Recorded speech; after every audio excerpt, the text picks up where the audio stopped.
There is an exact moment when you realize you are truly alone. Not when the last person walks out the door, not when the phone stops ringing for days on end. It happens when something important occurs in your life, a victory that cost you everything, a pain that twists you from the inside, a discovery that shifts the ground beneath your feet, and you open your mouth to tell someone and realize there is no one on the other side who genuinely cares. You look around and you see faces.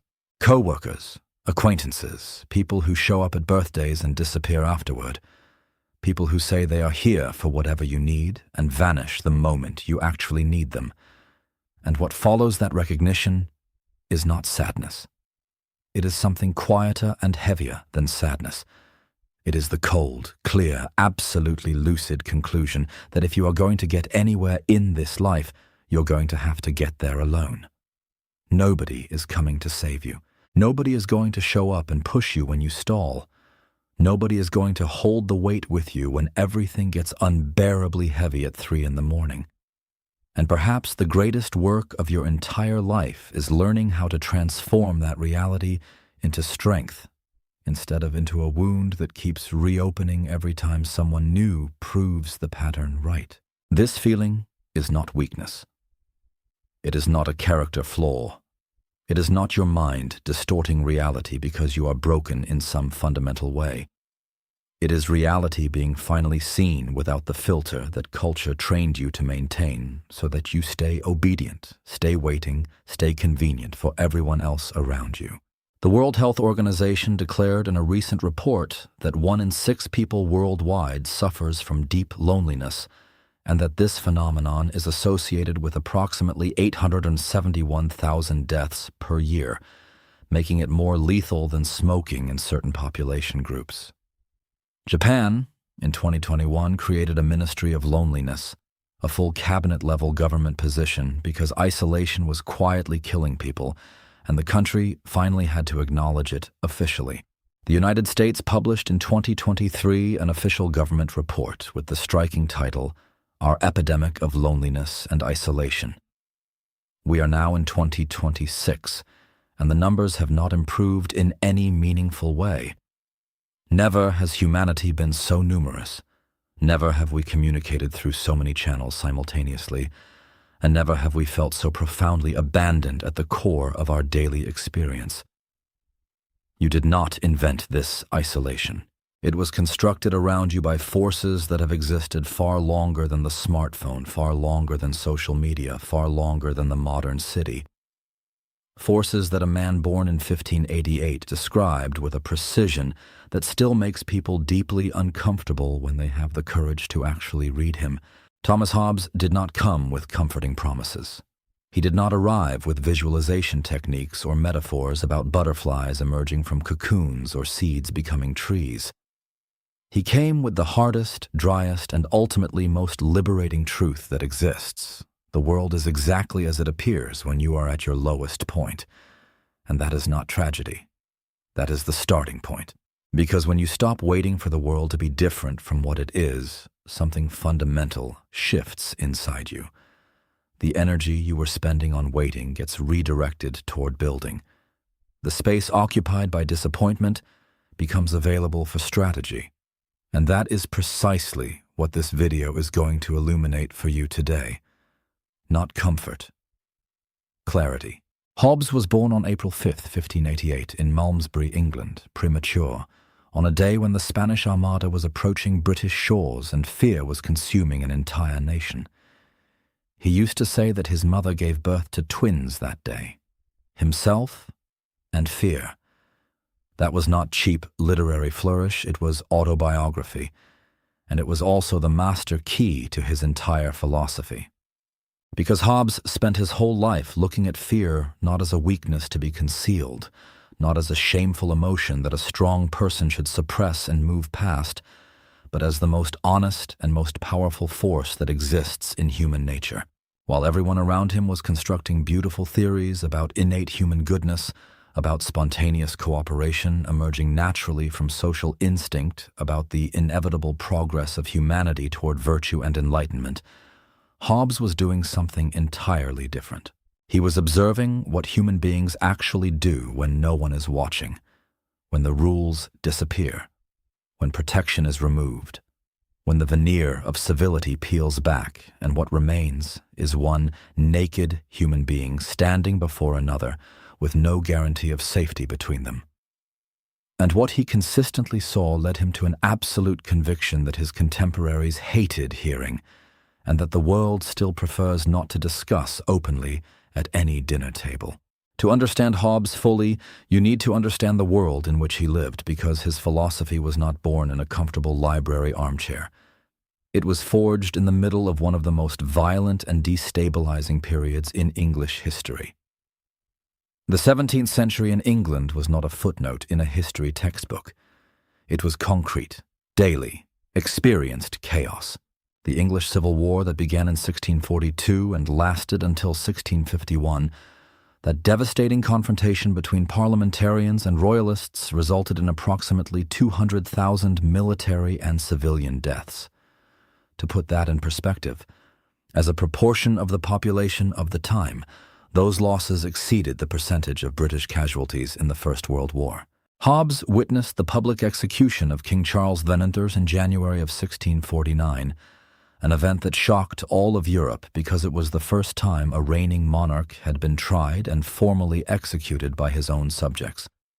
He watched the Republic of Oliver Cromwell, which many historians describe without hesitation as the first great dictatorship of the modern era, take the place of a monarchy that had fallen apart. He lived in exile in Paris for nearly 11 years, from 1640 to 1651, having left England not from cowardice, but because his ideas were considered dangerous by both sides of the conflict simultaneously. And it was during that long, uncertain exile, a man alone in a city not his own, without knowing whether he would ever have a home to return to, that he wrote the work that would permanently and irreversibly alter the course of political philosophy. Leviathan, published in 1651. A man stripped of country, stripped of certainty, stripped of institutional protection, mapped with surgical precision the mechanisms that govern human behavior under pressure. That alone should already be saying something important to you. In Leviathan, Hobbes described what he called the state of nature. It was not a distant historical era.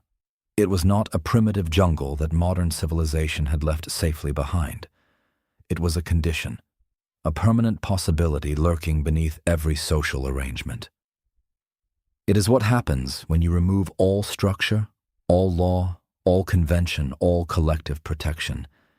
It is what remains when the silent social agreement that keeps people reasonably well behaved is suspended or simply collapses. And what remains, according to Hobbes, is the war of all against all. Bellum omnium contra omnes. Not a war with trenches and uniforms and declared enemies. A permanent war of distrust, of constant vigilance, of no one ever being able to fully lower their guard, because anyone could become the next one to betray or eliminate you when the conditions became right and the incentives aligned. And in that state, Hobbes wrote with the precision of someone who had genuinely looked into that darkness and refused to look away, "The life of man is solitary, poor, nasty, brutish, and short." 5 words. Each one a precise and deliberate strike at the center of something you have already felt in your own life but were never given permission to name out loud. Now think carefully about what I am about to say. You do not live in a lawless jungle. You live in a city. You have contacts saved in your phone. You perhaps have a job, perhaps a family, perhaps a social media profile with hundreds of connections. But how much of that veneer is real when the pressure is actually on? How many of the people around you are genuinely in your corner when it costs them something to be there?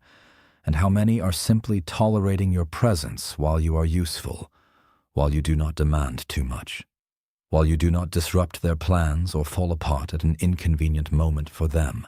Hobbes was describing the 17th century, but you recognize what he is describing because you have seen it happen in your own lifetime. Perhaps in a layoff where no one stood by your side or vouched for you. Perhaps in a breakup where people you thought were mutual friends chose sides and yours was not the popular one. Perhaps in a project where someone took the credit that was yours without hesitating for a single second. Perhaps in an illness, a crisis, a difficult stretch where you discovered precisely how many promised visits never arrived.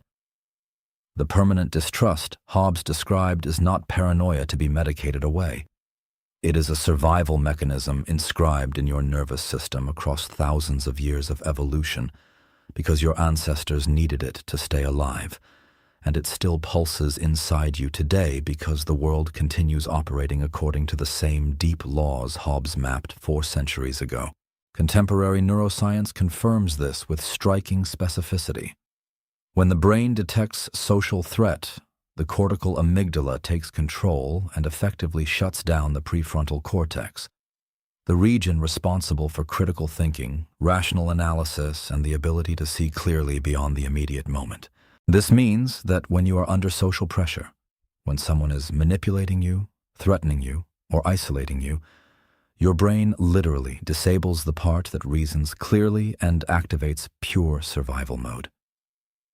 You stop being a philosopher and become an animal reading the environment for danger. Hobbes had no access to brain imaging or neuroscience journals, but he was describing exactly that state as the natural and permanent condition of the human being without institutional protection surrounding them on all sides. A team of researchers at the University of Michigan followed more than 1,000 participants between 2018 and 2024 and confirmed that more than 1/3 of the adults analyzed described themselves as lonely or isolated, even while living in densely populated urban environments, even with smartphones constantly at hand and social networks theoretically active around the clock. Psychologist and doctoral researcher Ana Paula Medeiros, affiliated with the University of Sao Paulo, stated publicly that an excess of connectivity, far from creating lasting bonds, has been generating increasingly superficial and disposable relationships across all age groups. Sociologist Zygmunt Bauman called this phenomenon liquid modernity, where relationships are volatile and discardable by design, and the logic of performance and productivity causes people to shape their lives around external approval, progressively losing any genuine sense of belonging or real rootedness.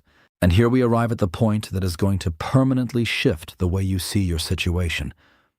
You who are watching this video right now, tell me something in the comments. Have you ever had a moment when you looked around and realized you had no one truly real in your life, that the people who were there would leave the instant you stopped being convenient or useful for them? Write in the comments. You can copy and paste this phrase, "I have learned I have to win alone, not by choice, but because people show you who they really are exactly when you need them most." If you feel this, you are not wrong. You are not being pessimistic or sinking into negativity for no reason. You are being clear-eyed about the nature of the world you actually inhabit. And there are many people watching this right now feeling exactly the same thing in total silence, ashamed of feeling it, convinced it is some defect unique to them. Commenting is letting that person know they are not completely alone in this recognition. That matters far more than it might seem in this moment. Now let us go deeper into the territory that most people avoid. Because what Hobbes understood and what most people will never have the courage to face directly and hold steady is that fear is not the enemy. Fear is the most honest teacher you will ever have in your entire life. It was the fear of violent death, the fear of losing what had been built through sacrifice, the fear of chaos and total destruction that drove human beings throughout recorded history to create structures, laws, agreements, cities, and civilizations. The Italian philosopher Norberto Bobbio, widely considered one of the most important Hobbes scholars of the 20th century, wrote explicitly that the fear of violent death is the psychological foundation of the entire Hobbesian political construction. Without that visceral, unavoidable fear pulsing inside every human being, there would be no rational motivation to cooperate, to negotiate across difference, to build anything together that required sustained trust over time. Fear. When you stop running from it and begin using it as information becomes fuel. It becomes a compass pointing toward what actually matters and what actually threatens you. It becomes the most powerful engine that exists inside you, one that was always there waiting to be used rather than suppressed. And this is precisely what the powerful, throughout all of documented history, understood before they understood anything else. Recent academic research published in Brazil on fear, media, and political control demonstrated how the discourse of fear is systematically deployed by power structures to produce docile, predictable, and reliably obedient citizens. When media amplifies threats, whether real or carefully manufactured, it is not simply informing the public. It is manipulating the neurological state of an entire population simultaneously and at scale. An individual whose amygdala is activated, who is locked in a state of chronic alert and low-grade panic, does not question the source of their fear, does not analyze whether the threat is real or constructed, simply accepts any promise of protection, no matter how costly or restrictive that promise turns out to be, because the primitive survival system that has been activated has only one goal: make the threat stop. Hobbes described this mechanism as the very foundation of sovereign power. And the sovereigns of every century since, from medieval despots to the totalitarian regimes of the 20th century to the contemporary operators of algorithmically amplified media-driven fear, have all applied the Hobbesian lesson even without ever opening Leviathan. Nazi Germany built its entire consolidation of power on the manufactured fear of communism and the economic chaos of the post-war Weimar period. The Soviet Union maintained its regime for decades through the permanent invocation of the capitalist external enemy as an existential threat. The United States, in the weeks and months following September 11, 2001, passed mass surveillance legislation and accepted restrictions on civil liberties that in any normal period of calm would have been politically impossible, precisely because an entire population was at the peak of amygdala activation and would accept any structure that promised the fear would end. A recent academic paper published in the Journal of Human Sciences, examining Hobbes through the lens of contemporary digital neoliberalism, demonstrates that today fear has been reconfigured as a mechanism for neutralizing civic action and shrinking the public sphere without requiring any visible violence at all.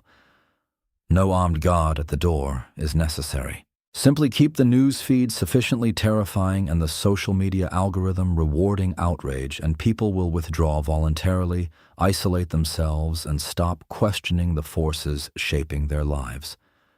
Hobbes diagnosed the mechanism with precision in 1651. The contemporary world has simply automated and scaled it. And here is the turning point. Here is the exact pivot that separates those who continue to be objects moved by these forces from those who become deliberate agents of their own lives and their own trajectory. Hobbes did not describe the state of nature so that you would remain trapped within it, paralyzed by the recognition of its reality. He described it so that you would recognize it, so that when you look at a power dynamic, whether in the workplace, in a close relationship, in politics, in your own family or social circle, you could see with honest clarity what is actually happening, rather than being continuously blindsided by something that has existed since long before you were born and has simply been operating below your level of awareness. Knowing the real rules of the game is the essential first step to playing it with any degree of intentionality. And playing it better does not mean becoming cruel, calculating in a cold way, or stripping yourself of genuine humanity.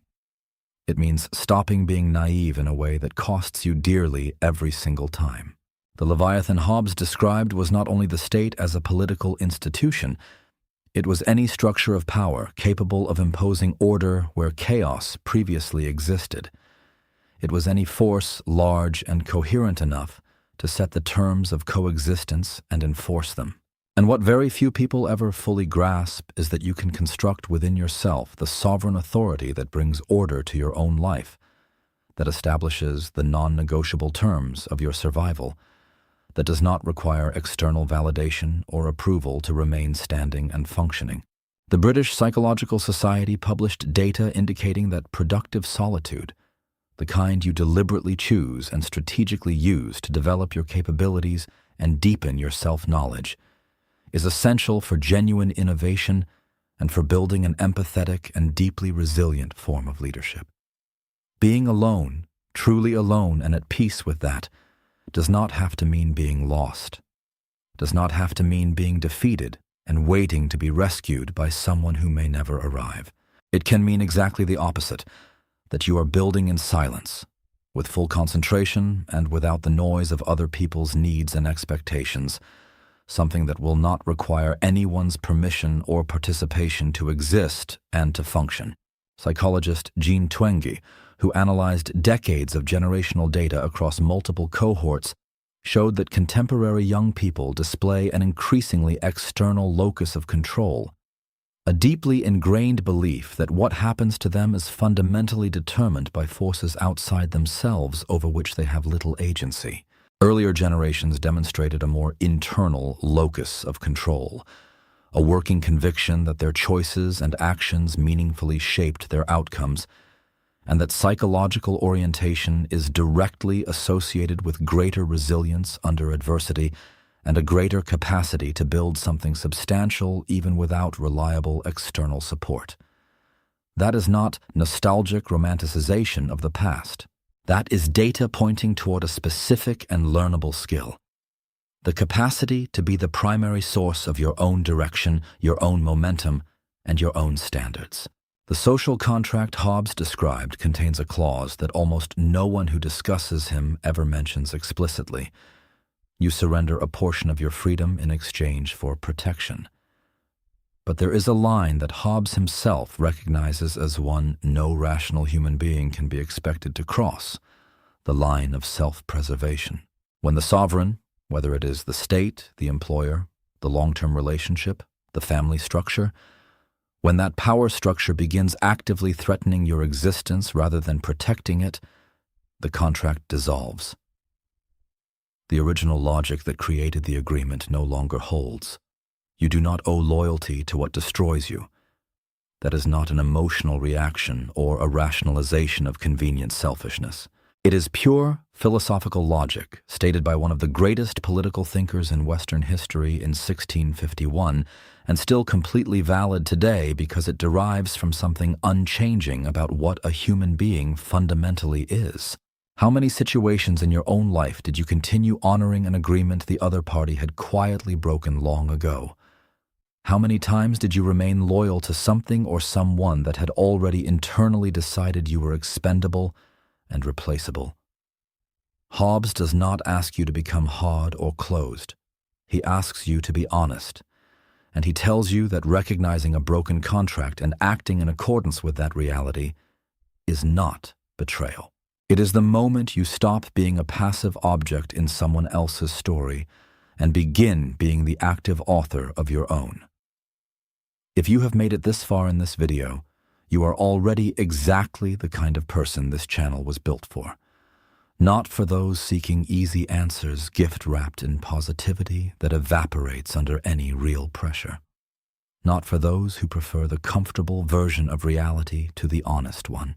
This channel exists for those who can look at human nature directly and steadily, without flinching, without romanticizing what they see, without pretending the world operates by rules it demonstrably does not follow, and who choose not to give up despite that knowledge, who understand how the game is actually structured and commit to learning to play it with greater skill and awareness than those who set its rules in the first place. Subscribe right now. Every video we release goes a layer deeper than the one before it. Each one examines an angle of human nature, of power, of the psychology of control that most people deliberately avoid because it is genuinely uncomfortable to face. You will not find this material wrapped in empty motivation or vague inspiration. You will find it grounded in real data, in documented history, in philosophical frameworks that have survived 4 centuries precisely because they touch something true and inescapable about the human condition. Hit the subscribe button.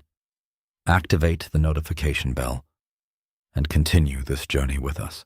Hobbes was a man born from fear, who lived inside the most brutal and destabilizing historical chaos his era could produce, who lost the ground beneath his feet more than once without warning, who spent years in exile in a foreign country not knowing with any certainty whether he would have a home to return to, and who in the midst of all of that produced something the world still reads, still debates, still fears, and still genuinely respects 4 centuries later.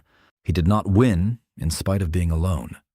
He won because he learned to transform solitude into a laboratory of absolute clarity, because he used fear as a compass pointing toward what was real rather than letting fear paralyze him in place, because he stopped waiting for the world to become a fairer or kinder place and began working with the world precisely as it was.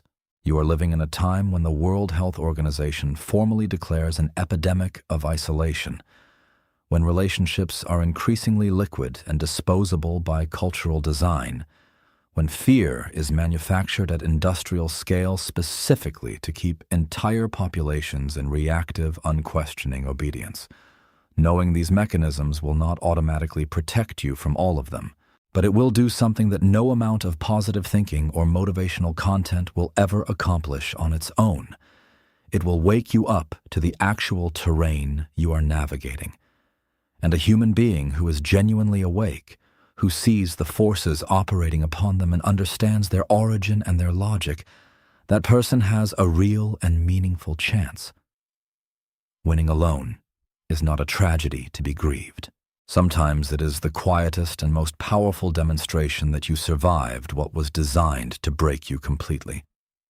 The world is not going to care about you automatically or unconditionally, but you can care about yourself in a way that no one else can replicate, with a depth of commitment and consistency that external relationships will rarely, if ever, match. And that, as Hobbes would tell you with his precise, somber, and ultimately liberating clarity, is exactly where everything that genuinely matters begins.